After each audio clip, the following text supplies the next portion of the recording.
Владимир Уйба поручил правительству Коми обеспечить жильем молодые семьи. С такого заявления официально стартовал на этой неделе год молодежи в регионе.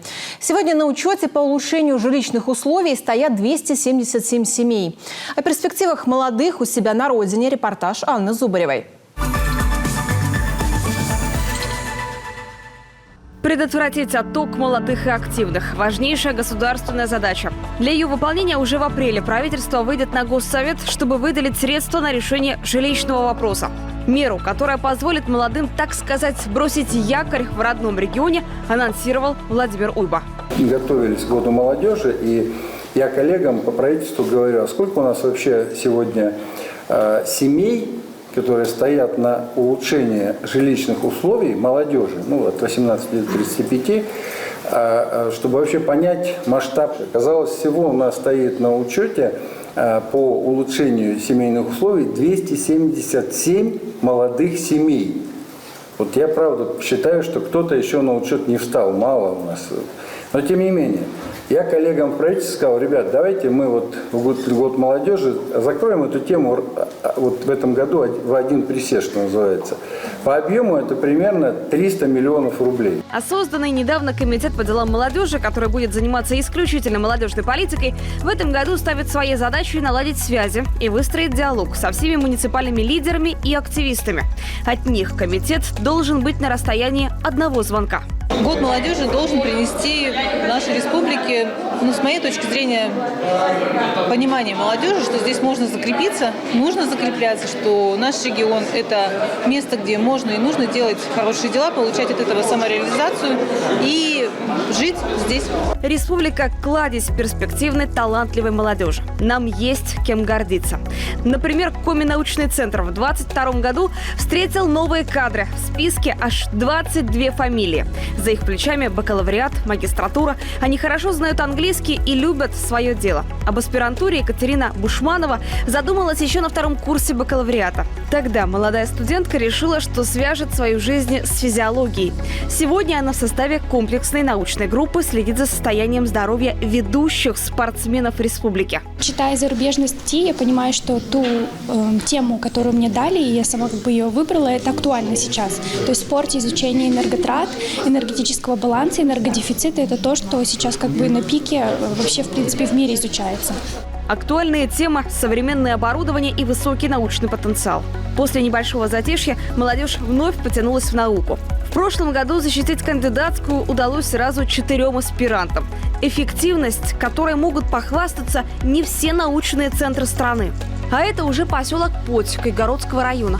На малую родину Софья вернулась после 6-летнего обучения в Кировской медакадемии. Получила подъемные, решила квартирный вопрос и уже полностью погрузилась в работу. На приеме молодой педиатр Софья Данилова максимально внимательна к мелочам. Говорит, порой найти общий язык с ребенком куда проще, чем с родителями. Сложнее, конечно, с родителями, потому что родители разные. Очень много вопросов, все переживают, особенно у кого первые детки. Они вообще все нужно спросить досконально, все им объяснить, рассказать, очень переживают. Так было, конечно, страшновато в первый день, но как первый прием прошел, все дальше пошло спокойно. Подготовить овощехранилище к зиме. Отвезти свежий картофель в торговые точки. Каждый осенний день председателя сельхозкооператива «Ордом» расписан по минутам. 25-летний Илья из Юров – потомственный фермер. И к такому режиму он привык. Под его управлением сегодня 4 крестьянско-фермерских и 14 личных подсобных хозяйств. Буду говорить за себя. Проблемы нету посадить, обработать летом, хранить. Есть проблема только при уборке урожая. Вот тут есть, да. По реализации особо проблем нет. Если продукция соответствует качеству должному, его хватает на ура.